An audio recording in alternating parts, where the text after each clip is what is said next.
Please avoid touching.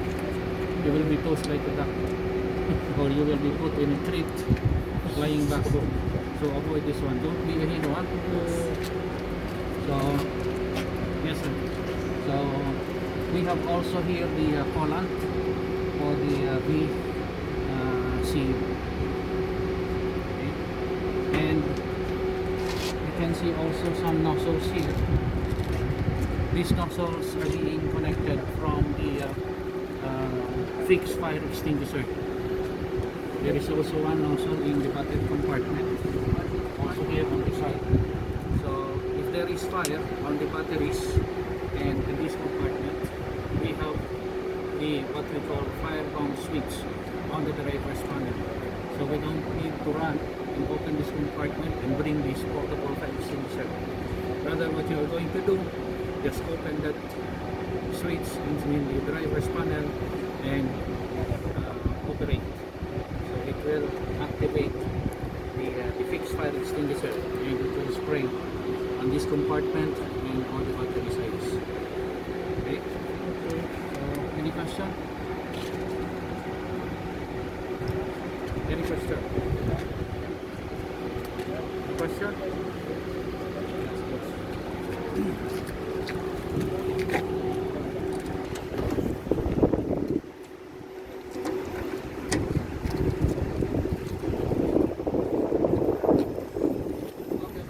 This compartment is also a battery inside, so I did not open. It's the same to the other side. Huh? Okay. So here is the compressor compartment. So we can see compressor, filter, motor, etc., etc. The fixed fire extinguisher is here. Okay. So this is the location. You see this cutter that is distributing to the battery compartments and on the VNS and VCU compartment. So compressor, air compressor. So all airs that we are using is coming from this small compressor. Okay. We have also here the steering oil. Okay.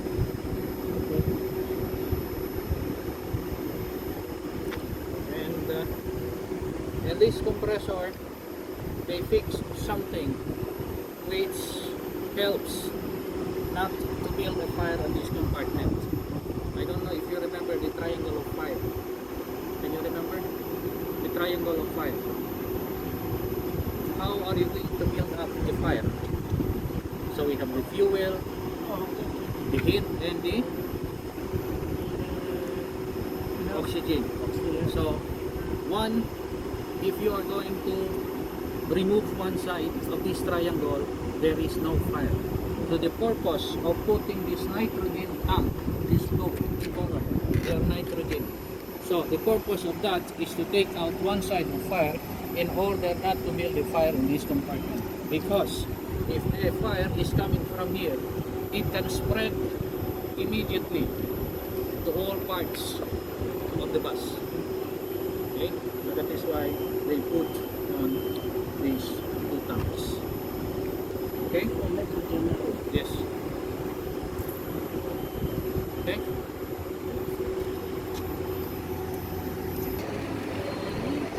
Did you hear that sound? So that is Sipol.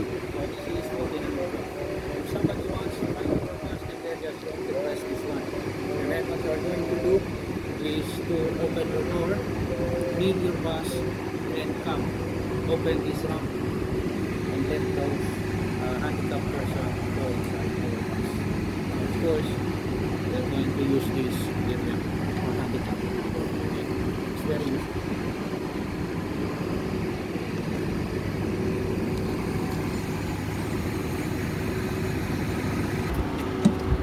And the opening and closing of the door is very easy now. Okay? Closing, opening. Not unlike with the old bus, we are going to open this and turn on the valve to release the air before we are going to open the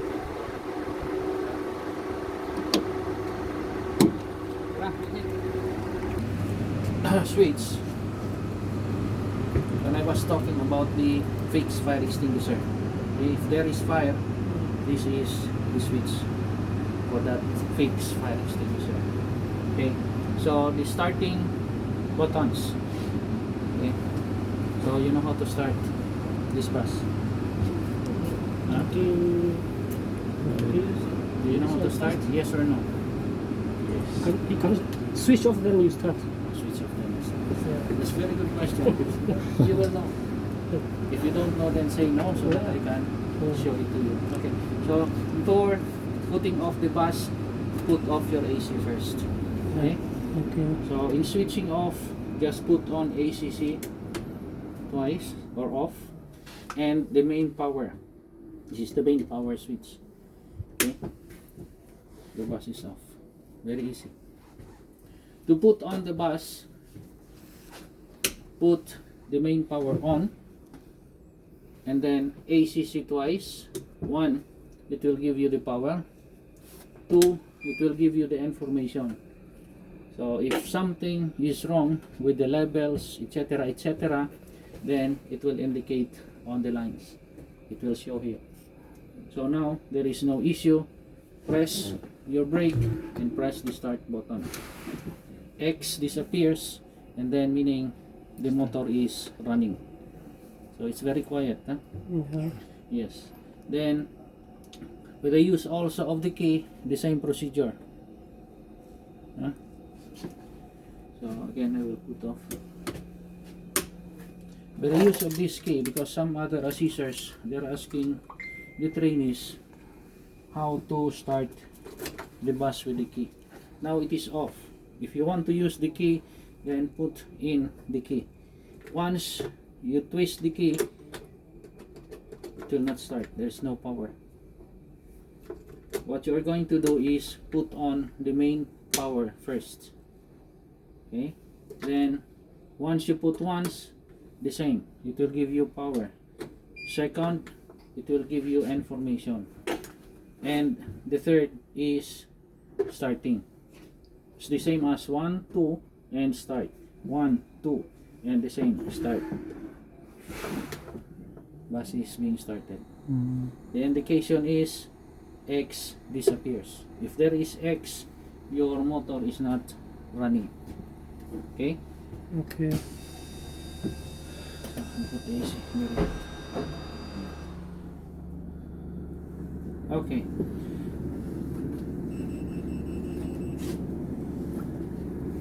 So next is our light. This is the light outside the door. Yeah. Brother, can you check if it is working?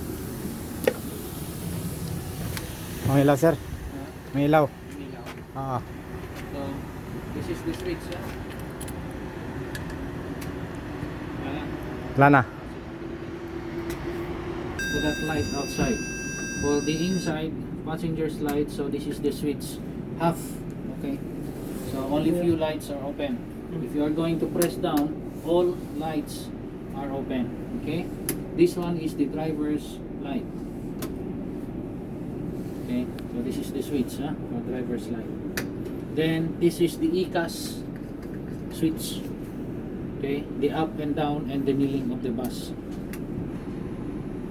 Up, down, and kneeling of this bus. If you are going to press now for kneeling, it will not kneel. So different models of this bus, different system. For the coach bus, if you are going to press kneel without opening the door, the coach bus will kneel. But for this, it will not. So what you are going to do is to open first any of the doors, either front or back door, before you are going to nail your bus. Okay? So if you are going to close the door, automatic it will reset, or you can press the reset button.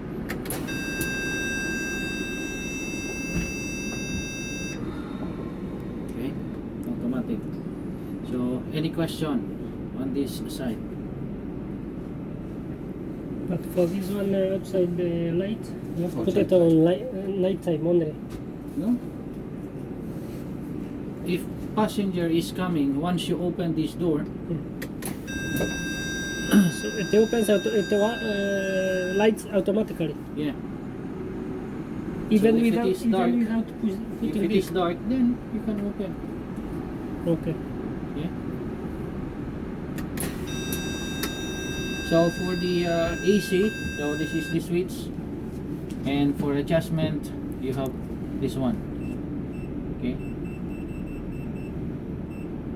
For the air, you want to have more air. Oh, this is the adjustment. For cooling, this is the switch, and for heating, this is the switch for heating. So now it is hot, so we need cooling. So during winter time, we need heating. So this is the switch. Defrosting switch for the windshield is this one, huh? Okay. Once you press that one, more air is coming there, so it will defrost. Okay. So about LDNR, I will not explain. It's very easy. Okay. For the doors opening and closing, opening down and closing on the top. Very easy. Okay. So any question on this side before we transfer to the other side? You have question? No. No. Very easy, yeah. Wheel adjustment is manual. Yeah. In other buses, it is with the button switch. You press the button, you can adjust the wheel up and down, forward and back. Then when you press again, it will lock. But for this model, it is manual. Okay. So this side we have the hazard, and then we have the buzzer switch. Okay, this buzzer switch is always on. Do not put it off. You see, this is off, so put it on always. Why? Because it will help you and the people in front of you. It will help them, because once you are near to that person in front, it will give horn. There is sensor, so it will give horn as something like that. So it will alert them, and also you, if you are sleeping. Yeah. So that is the use of this buzzer switch. The pantograph switch, so later on I will explain the pantograph charging station.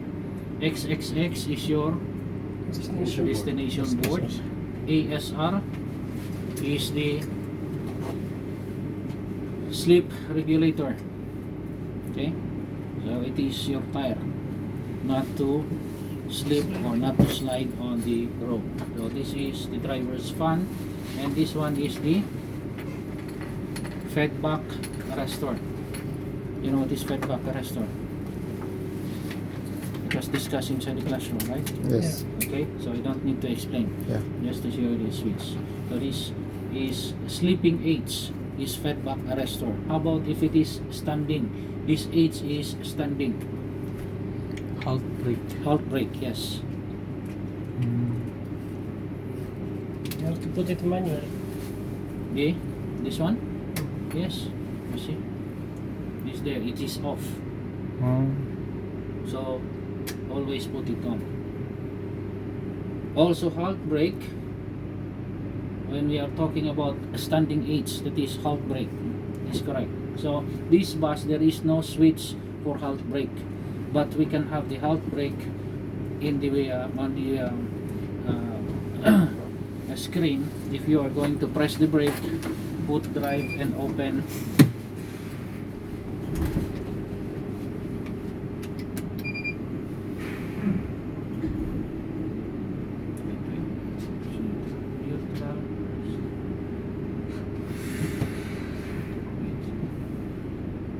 The motor stops, you see, it is X.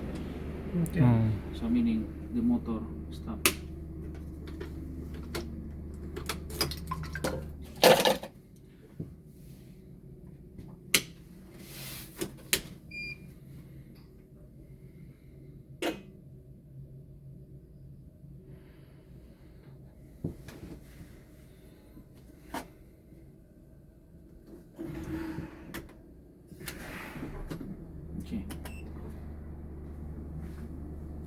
Now, if we are on the hill or in the mountain, then we need that hill assist switch or halt brake.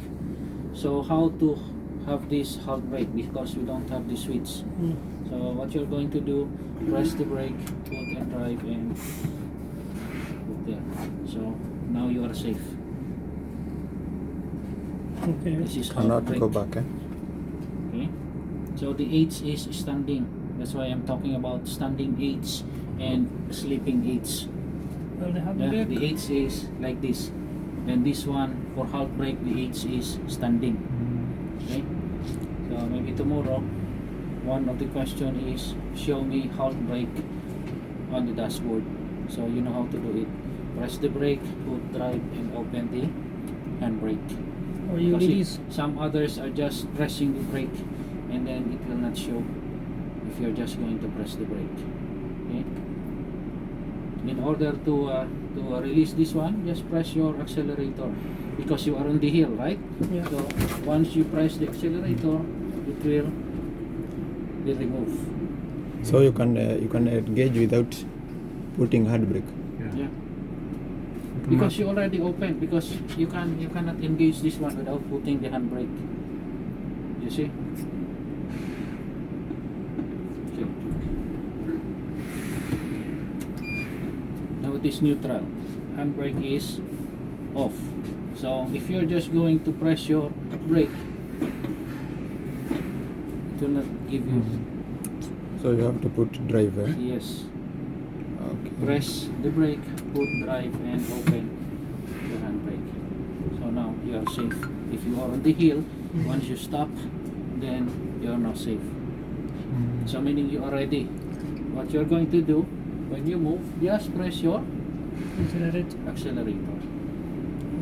Okay. Next is our side mirror defrosting switch. Once you put it, it is red because at the back of the side mirror there is a small wire for heating, for defrosting. Okay, during winter time, it will give heating on the side mirrors. And the TV switch at the back. So this is the moonlight switch. Moonlight switch we don't have here on this bus, but on the coach bus, I can show it to you there. Okay. Okay. Panic button switch or SOS, which is being used to call your DOC. Okay. Auxiliary switch. What is this auxiliary switch? If you can remember inside the classroom, what is the function of auxiliary switch? Cut So off putting the high voltage. main voltage. Yes, to cut high voltage, open the doors, open the lights, Hazard. and give you the hazard. So, you see, observe what happened. I will open. Okay. So that is the purpose of the auxiliary switch. No need to switch off the bus one by one or whatsoever. Once you open this one, automatic, everything is closed. The high voltage batteries is closed, doors open, lights open, so that you can immediately run outside because it is emergency. So you don't need to switch off, open the doors or whatsoever. So you have so many switches to operate. For this one, only one. Okay. Okay?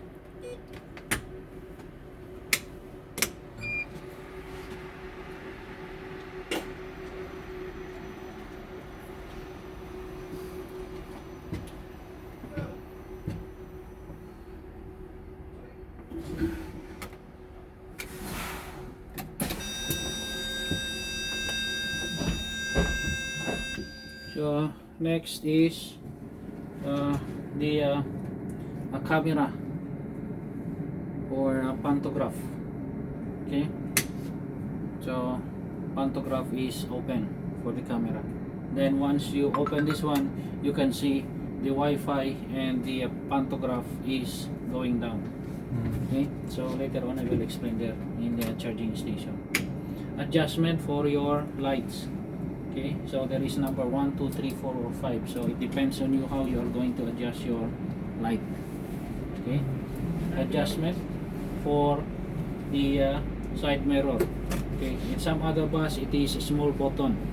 You turn to the left or to the right and then adjust left or right or up and down. For this one, it is like this. Okay, just put it to the right if you want to adjust to the right, to the left if you want to adjust to the left. Okay, so About the second LED. where? Second one. This one is your brake release switch. I forgot, yes. Brake release switch. Something happens on the bus during emergency and then you want now to move your bus but the doors are not closing. If these doors are not closing, this bus will not move. So we need this brake release switch. Once you open this one, even these doors are open, you can slowly move your bus. Okay, you can put it on the safe parking, or if it is near the workshop, you can bring that bus to the workshop. Okay. Okay. So odometer and tachometer, so the same as in our old buses. The SOC is here, state of charge of these high voltage batteries. So now it is 74%. 74% SOC can run 273 kilometers. See? Okay. Namamatay ito. Again, the bus is off. The motor is off. Ano.